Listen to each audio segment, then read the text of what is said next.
Right. Well, again, good morning, everyone, and welcome to the 2025 Virginia Housing Trust Fund Homeless Reduction Grant How to Apply webinar. I have the pleasure of introducing the members of our amazing Homeless and Special Needs Housing Unit. First, we have the Homeless and Special Needs Housing Program Administrator team led by Will Kerner, our program manager. That team is comprised of program administrators Tamia Bright, Ray Obahero, Darlene Watson, and Desiree Williams. Next, we have the Virginia Balance of State and Special Projects team led by Dr. Darrell Wilburn. That team is comprised of the program administrators Kike Oliver, Brianna Green, Chantel Hagens, and Marshika G. And finally, we have our homeless data team, which is currently led by Andrea Ukroff, our homeless data integration program manager. And I am Ara Mendoza, and I'm the associate director of our unit. We welcome you all to introduce yourselves in the chat as well. So please include your name, organization, and COC or local planning group that you are a part of. Before we begin our webinar, we wanted to provide a few housekeeping tips to best help with the flow of the webinar. So just to start, we are asking everyone to mute their microphones. This will reduce the amount of feedback that we will receive during the presentation. Even though we're asking you all to mute your microphones, we encourage you all to ask questions at any time during the presentation. Feel free to submit your questions using the chat feature during the presentation. There will also be time at the end of the presentation if you wanted to wait until then to ask your questions. Also, if you're experiencing any technical difficulties, please let us know in the chat. Our team is monitoring the chat, so they will pause the presentation if necessary. After our webinar today, the recorded presentation will be made available on the DHCD website.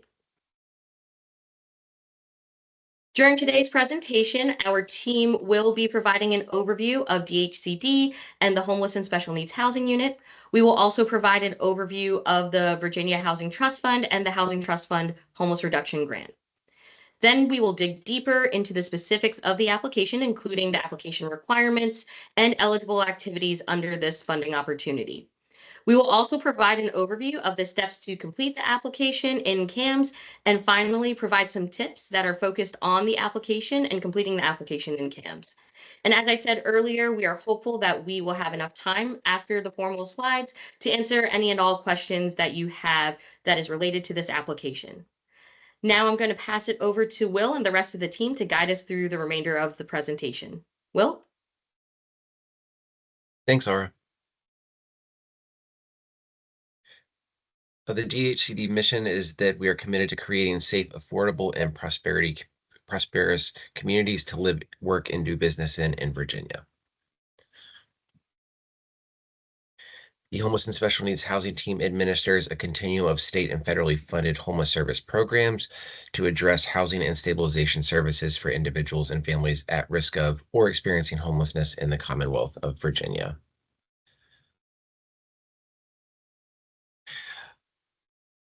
The goals of our programs are to reduce the length of time homeless,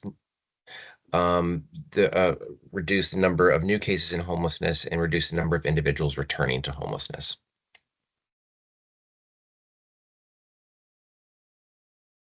And we do this through the administration of 4 different programs within our unit. The first is the Virginia Homeless Solutions Program, known as VHSP, Housing Opportunities for Persons with AIDS or HIV, known as HOPWA, the Housing Trust Fund Homeless Reduction Grant, and the Home ARP American Rescue Plan program. Here is a breakdown of the funding for the HS&H programs.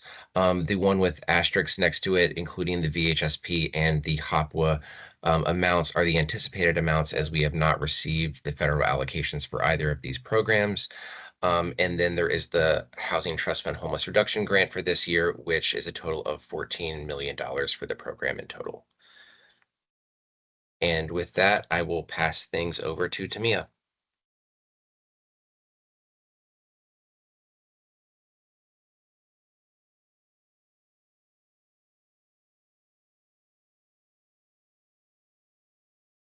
Sorry, I was on mute. Good morning, everyone. I'm here to talk about the Housing Trust Fund Homeless Reduction Grant. Next slide, please. So the Housing Trust Fund, the Virginia Housing Trust Fund is a state appropriation. At least 80% of the Housing Trust Fund must be used for loans to reduce the cost of home ownership and rental housing. Up to 20% may be used to provide grants for targeted efforts to reduce homelessness. Priority consideration must be given to efforts to reduce the number of homeless youth and families. Next slide, please. The Housing Trust Fund HRG funding will support projects that are or will be a part of the local COC LPG's emergency crisis response system. The goals of an effective emergency crisis response system are to 1, identify those experiencing homelessness, 2, prevent homelessness when possible, 3, connect people to permanent housing, and 4, provide essential services. All SH&H funding aims to support the community's emergency crisis response system. The goals of an effective crisis response systems are to identify those experiencing homelessness, prevent homelessness when possible, connect people with housing quickly, and provide services when needed. An effective emergency crisis system is able to identify and quickly connect people who are experiencing or at risk of experiencing homelessness to housing assistance and other services. It works because it aligns the community, its programs, and services around one common goal: to make homelessness rare, brief, and non-reoccurring. Next slide, please. So the grant requirements. Grant requirements are financial audits, participation in COC or your LPG, fair housing, grievance and termination policies, HMIS or comparable systems, accounting standards, and any conflict of interest. Also, grantee requirements are housing first, case management best practices, harm reduction, trauma-informed care, proof of diversion, equal access and prohibited inquiries, compliance with fair housing and civil rights laws, and prohibition against involuntary family separation. And with that, I'm going to pass it on to Ms. Desiree Williams. Thanks, Tamia, and good morning, everyone. I am going to go over some of the grant requirements as well as some of the application tips. So the application closes on October 4th at 11:59 p.m. All applicants must be submitted through the DHCD CAMS online application, and the application will be evaluated as submitted, meaning you will not be able to go back in and make any changes at that time. And we are going to suggest that you guys use Google Chrome as a browser. Next slide, please. The preferable grantee is an individual organization that will have ongoing responsibility for the project. All eligible applicants will be a unit of local government, nonprofit organizations, or limited liability companies. Next slide, please. Okay, additional requirements. Again, you must be registered in CAMS, the Centralized Application and Management System. Relationships between all partners involved in the project must be clearly articulated, and there must be no outstanding compliance issues, meaning we may not enter into a contract with agencies that have outstanding audit findings, IRS findings, DHCD monitoring findings, or other compliance issues. Next slide, please. And all eligible activities for our Housing Trust Fund grants are rapid rehousing, permanent supportive housing for chronically homeless, underserved populations innovation project, HMIS, and admin. And then I'm going to pass it over to Ray so they can go into more detail regarding our programs. Thank you, Desiree. Hey, good morning, y'all. So I will be talking about the three Housing Trust Fund, there are three Housing Trust Fund rapid rehousing, permanent supportive housing, and the UPIT projects. I'll start just by going over rapid rehousing. So the rapid rehousing projects are limited to literally homeless households. These are folks who lack a fixed, regular, and adequate nighttime residence, including those residing in a shelter or exiting an institution. This might remind you of our VHSP rapid rehousing, and some of the target objectives we look at for rapid are: one, how many households are served? how quickly folks move into stable housing, and positive exits and permanent outcomes. Next slide.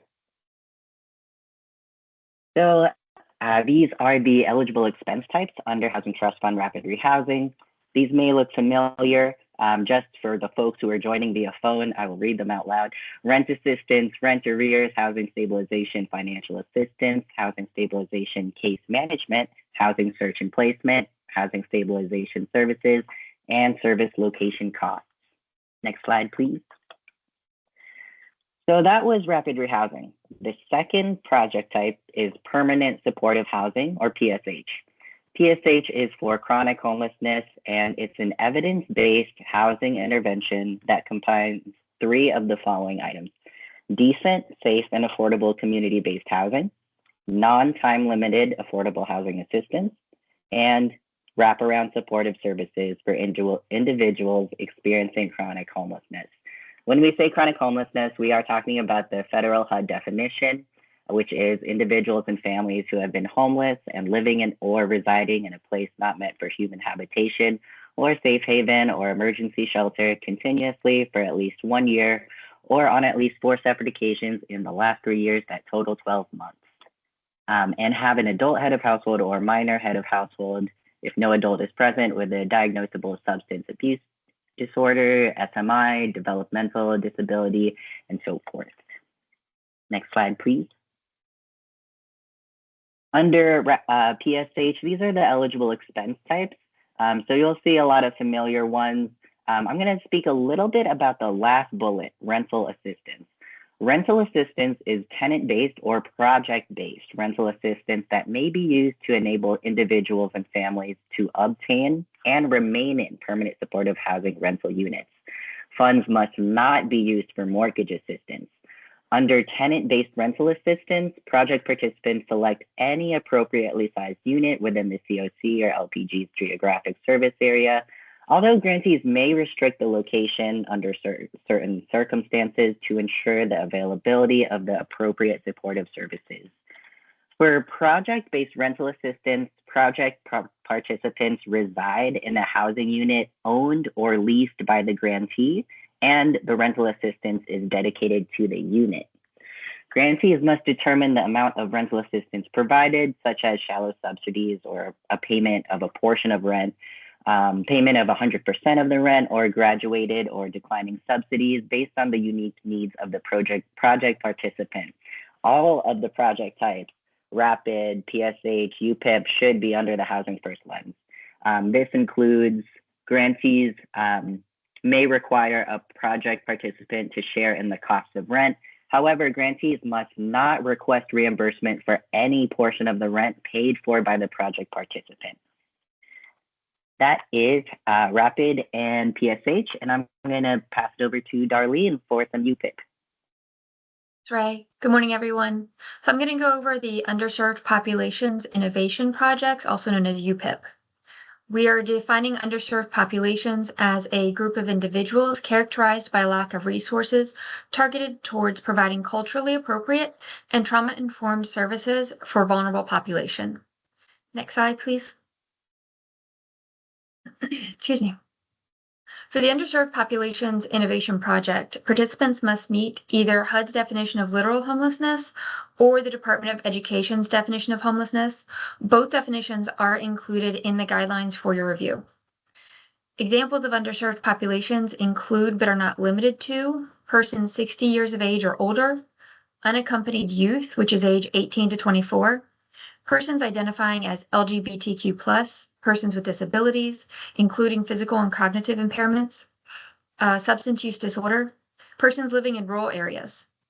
Please see the 2020 Virginia core-based statistical area and counties map to determine if the area you wish to serve meets the definition of rural, of rural communities, which is basically any population, housing, and territory not included in an urban area as indicated by the U.S. Census Bureau.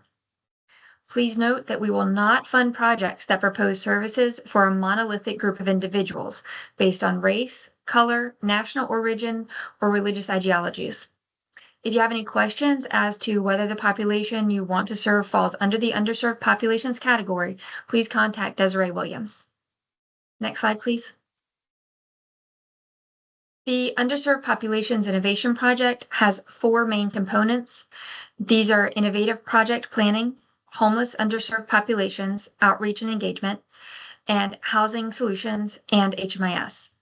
All projects must include the project planning component. Next slide, please.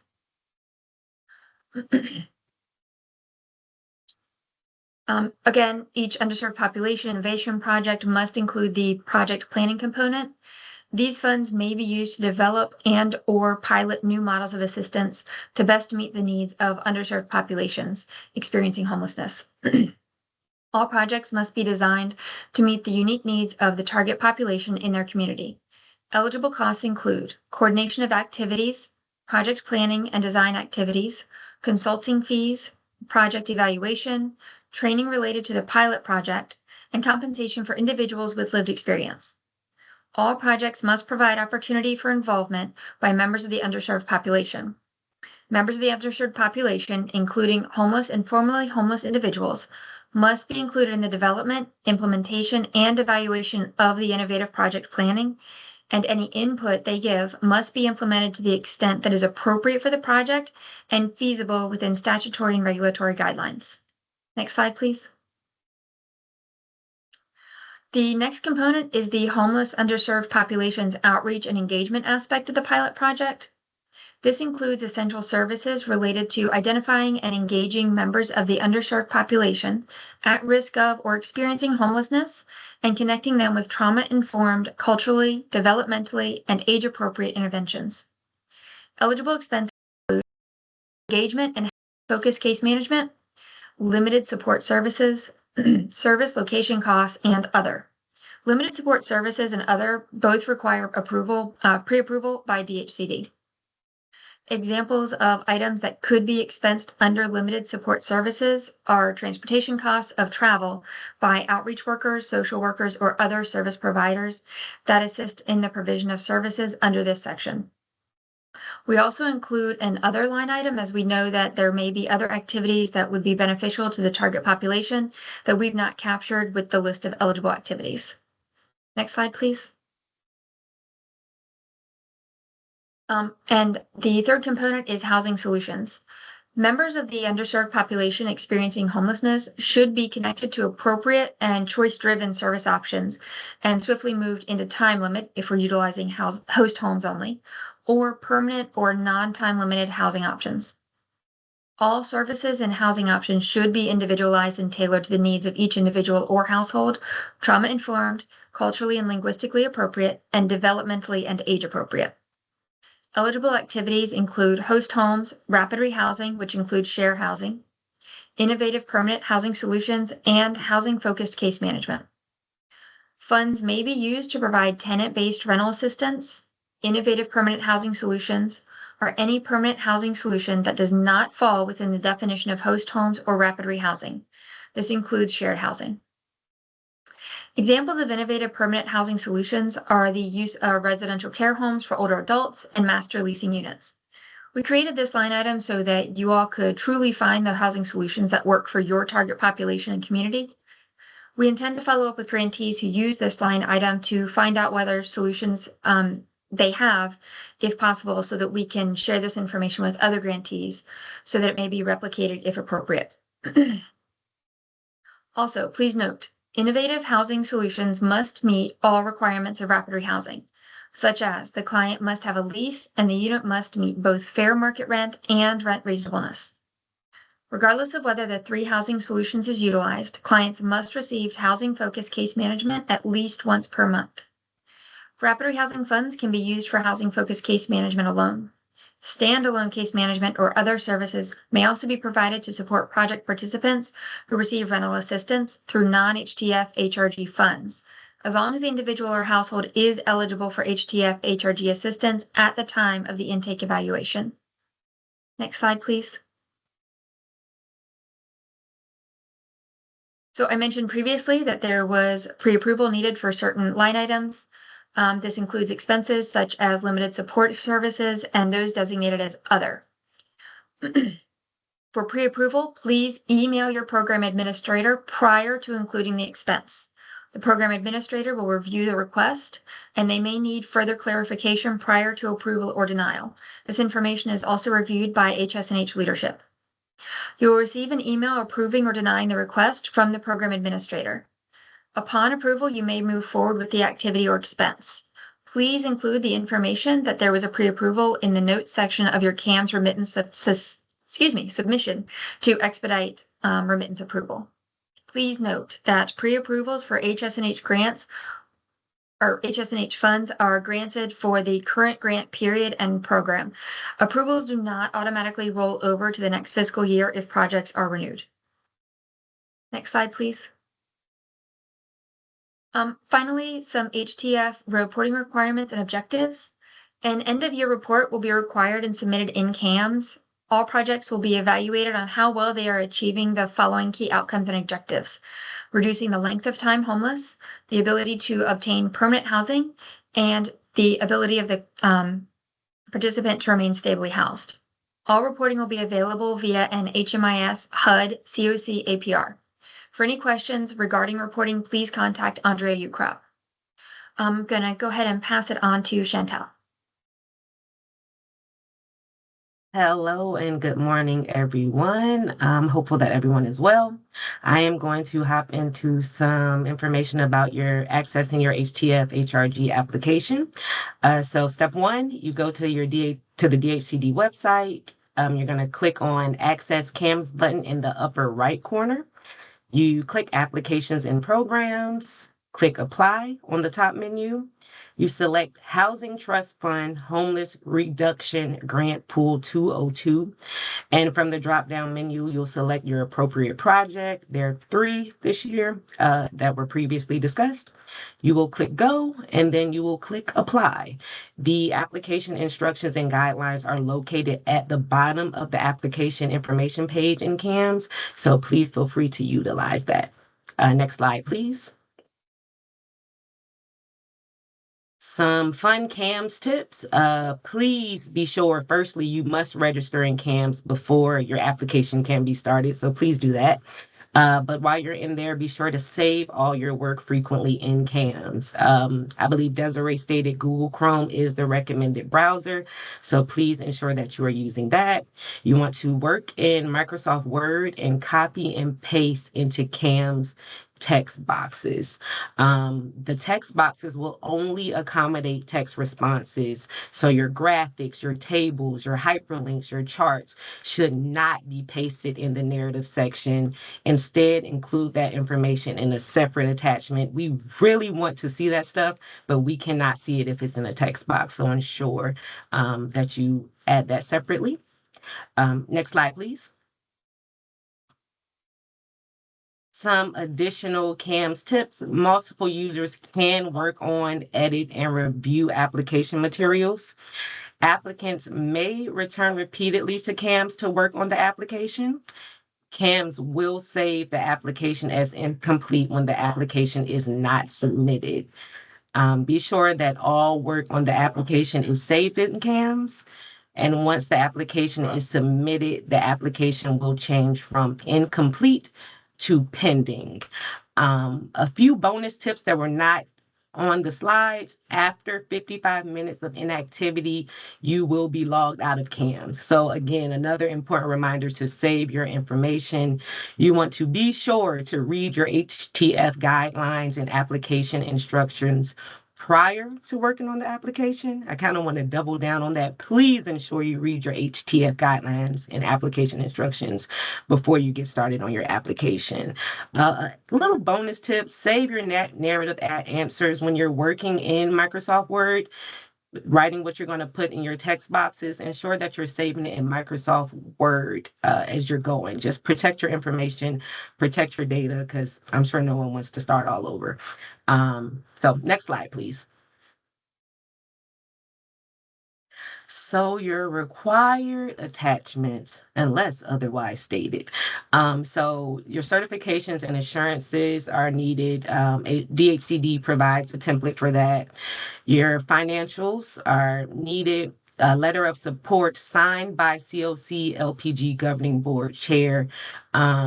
I want to also say this, we've required the letter of support. The letter of support is not optional, it is required. And we request that the COC board and the LPG board chair provide a letter of support to state that they support this project that is seeking funding. So ensure that we have that. Your homeless services flow chart is needed, job descriptions for projects proposing staff cost, your board of directors needed if you're a nonprofit applicant, MOUs if applicable, and any additional attachments. Those are those charts and those different things that I talked about earlier. So those are some of your required documents. Next slide, please. Your application components. So we have need, approach, local coordination, and capacity. I want to give you a little more insight on each of those. So 15% of the score is based on part 1 of your homeless and special needs housing application, which is based on the community level need, your outcomes, and the community's response to homelessness. To detail need, you'll be asked to make a case for the funding for the proposed project using homelessness data. So please use data that already exists. No need to go searching and recreating data. Use HMIS, use your point in time count. There's a wealth of information there that will greatly benefit your application. So include that. Approach considers the details of the proposed project, whether it is aligned with state and federal goals and meets the grant guidelines and expectations, how the proposed project fits into the community's emergency crisis response system, and the expected outcomes of that proposed project. The local coordination score is partly based on the letter of support submitted. So double down on that. Your response to how the proposed project is informed by the community strategic plan and addresses any unmet community needs, and whether or not community stakeholders were engaged in the development of your proposed project. So please make sure that your community is invested in this project as much as you are. And for capacity, reviewers are asked to consider how well the agency implements a housing first approach and your history managing state and federal funding. Next slide, please. Some application tips. So you want to ensure that you answer all components of each questions that are asked. So ensure that the proposed project, its intended goals, activities to be funded, the targeted client population, and staffing necessary to provide the services are described clearly from the beginning. You want to also address the need for this funding, and the proposed project must be clearly supported by the community and agency level data, and include data pulled from HMIS or a comparable system, the PID count, etc. So yes, next slide, please. Some more application tips. You want to connect the proposed project back to the COC and LPG's plan through policy alignment and performance outcomes. Be sure that you clearly describe how the project will be incorporated into your local crisis response system and coordinated assessment systems.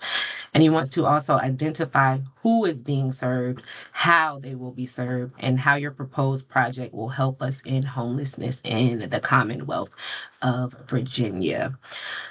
So another tip there, if your agency wants to apply for multiple projects, you can. We have 3 different projects now, but ensure that there is no cap on the projects, but the minimum that you can request for each project is $25,000. And that can be negotiated, but that is our minimum at this point. So now I am going to pass it over to Will and Aura. Thanks, Chantel. For anyone that has questions regarding their application, please contact Desiree at the email included on the slide. She is our point of contact this year for the application questions. And do not wait to the last minute to reach out to her. Please contact her with any questions as soon as possible, so that we can give you enough time for us to get back to you and for you all to include any information we give you in your application. And Will, with can I that, add something yeah. very quickly? So just very quickly, our staff works from 9 to 5. If you have a question after 5 p.m., it will not be answered. So until the next day, and if you're asking a question at 5 p.m. on the date that this application is due, you will likely not receive a response. So that is why we are telling you all, please ask your questions early so that you can get clarification for your applications and get them submitted on time, because if they are submitted after the 11:59 p.m. timeframe on October 4th, they will not be considered for this funding opportunity. Thanks, Sarah. So with that, we can go ahead and open up the question and answer portion. Feel free to raise your hand, and then I can kind of call people one-on-one, or if you want to put your question in the chat, we can address those as they come.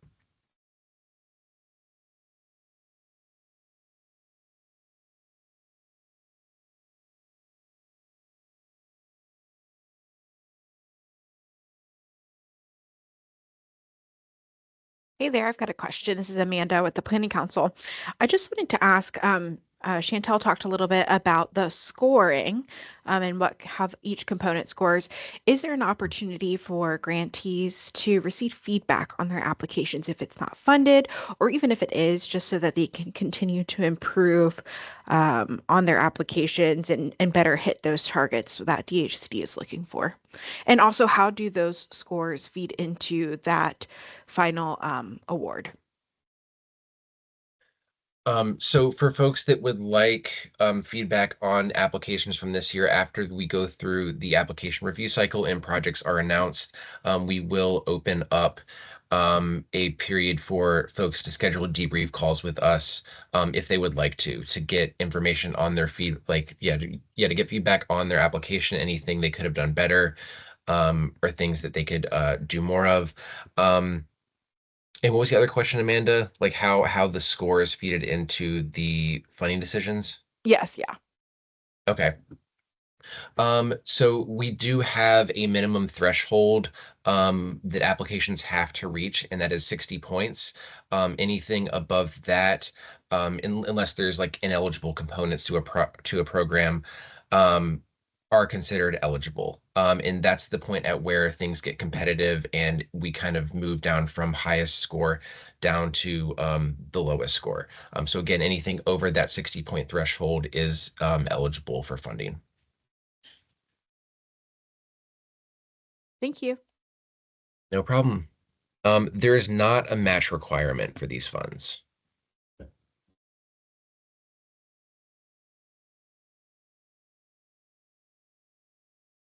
Can I actually add to that too? So while there isn't a match requirement for these funds, it would be to an applicant's benefit if they outline if there is any additional funding that is going into the project. For example, if this project is also funded by HUD COC program funds, you want to talk about that in your project's design. And there is some information in the application about that, but I did want to clarify that since the match question came up. Thanks, Laura.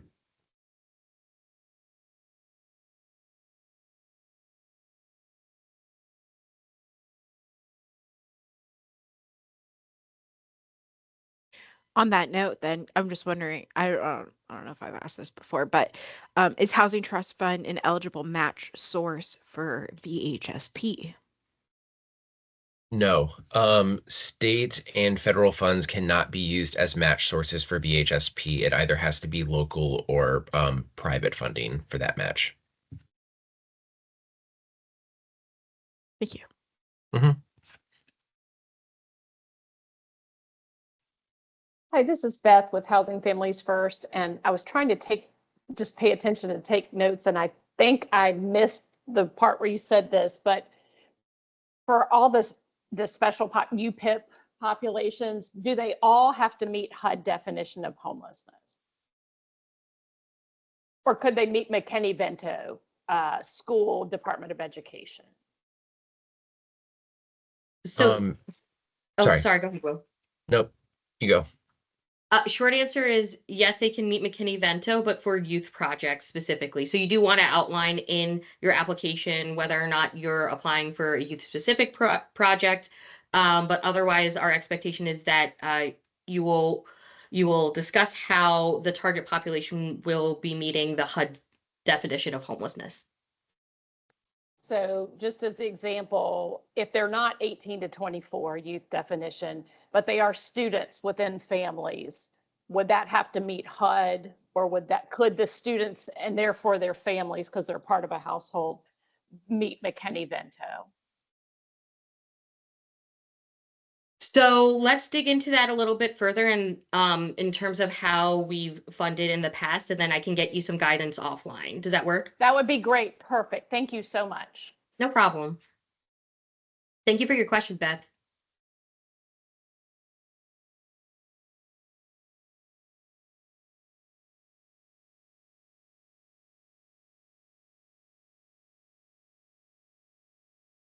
So Frank asked if there is a role for this program for a for-profit developer working with a local COC to produce PSH units, planning costs, environmental studies, etc. So hi, Frank. At least from our perspective, like our funded program, our eligible activities, excuse me, under the homeless reduction grant is really geared towards like the rental assistance and supportive services. But if you are a for-profit provider who is, you know, has decided that they want to dedicate some units in their development, I think that is worth having a conversation with who the housing provider will be in your community and sort of making it a blended project. And again, if you do have a question about the project's design, I would encourage you to reach out to our staff and we can get you a little bit more guidance. Gotcha. Local with the local CSB. Yeah, I think it would really just depend on what the project's design really looks like. So I would recommend that you reach out to us if you do have any questions. And you know, if again from the development side, there is another funding opportunity through Housing Trust Fund. It's that up to 80% that Tamia had spoke about. That is delivered through our affordable and special needs housing unit. So the contact for this funding opportunity is Desiree Williams. And Desiree, do you mind dropping your email in the chat just for folks to grab? It is also on the slide deck.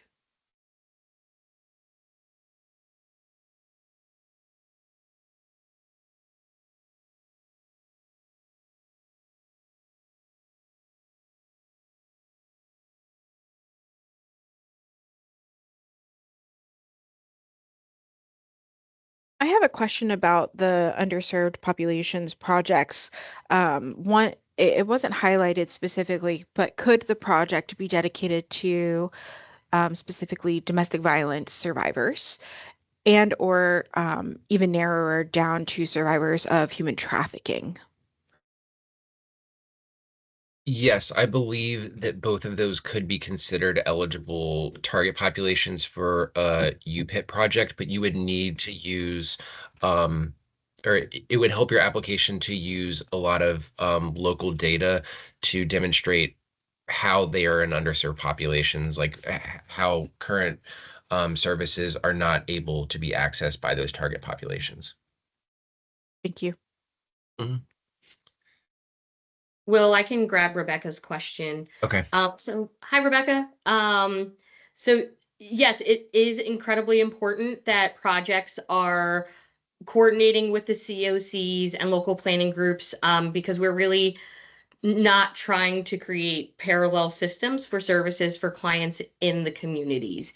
And with that understanding, we just want to ensure that, you know, folks are if there are any issues in coordination, that they're raised to our level as well. So if you do have questions about coordinating with your local COC or local planning group, please don't hesitate to reach out to Desiree, Will, or myself, just so that we can get a better understanding of what the barriers may be locally.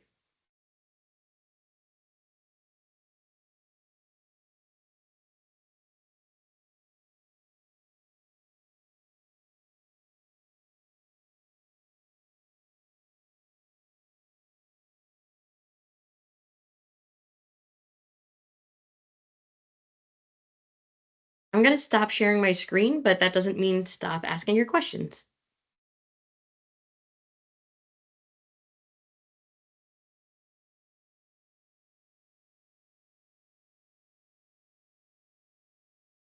Laura, this is Kim Marcy with Encompass. I just wondered if there's any models out there that you guys know of for host homes for the requirements of home screening and the training processes. I think that's a very interesting plan possibly for us. And I'd like to explore that a little more. And I just wanted to see if you knew of any other agencies that actually did that. Hi, Kim. So there are a number of agencies across the Commonwealth and across the nation that use host homes as an intervention for youth experiencing homelessness. So we can provide, if you give me a bit of time, we can provide some contacts, and we'll likely reach out to some of our technical assistance providers just to get a sense of who they're seeing across the nation who may be good contacts for that specific intervention. So we'll look into it. Short answer. Okay, great. Thank you.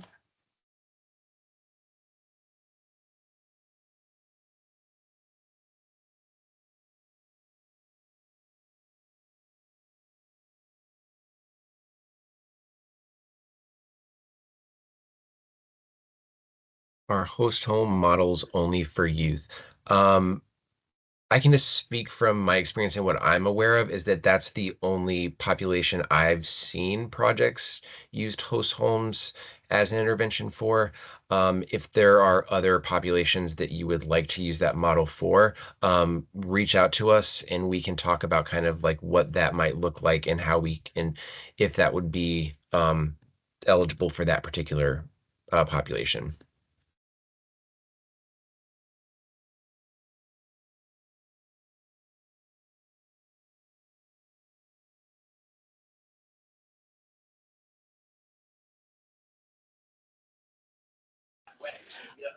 I have a question not directly related to the application. Should I call Darlene later or ask it now? I would say contact Darlene after the Okay, after the perfect. webinar. I was No like, problem. no one's talking.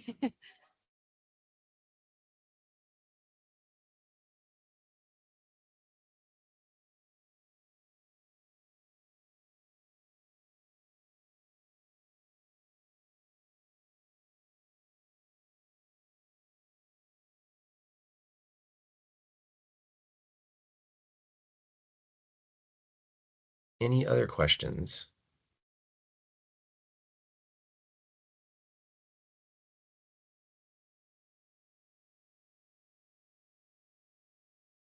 Oh, I see a hand raised. Yeah. Yes.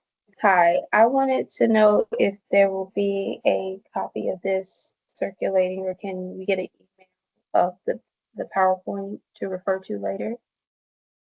Yes, we can send out a copy of the PowerPoint slides. If you could contact your program administrator directly, they can send it out. And if you're not currently in contact with a program administrator from our team, just send an email to Desiree and she can send those out to you. Thank you. No problem.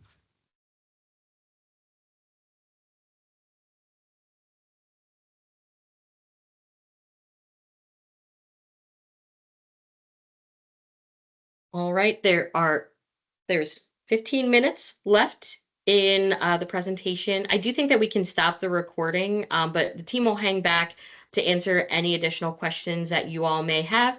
Thank you again for joining us. We understand that y'all are incredibly busy, and you all do the amazing work that comes from this funding. So we would love to see more projects come through. And we appreciate all of the hard work and dedication that you have for this population. So thank you all for joining us, and expect an email with this information and how to access the slides after our webinar. Thank you again.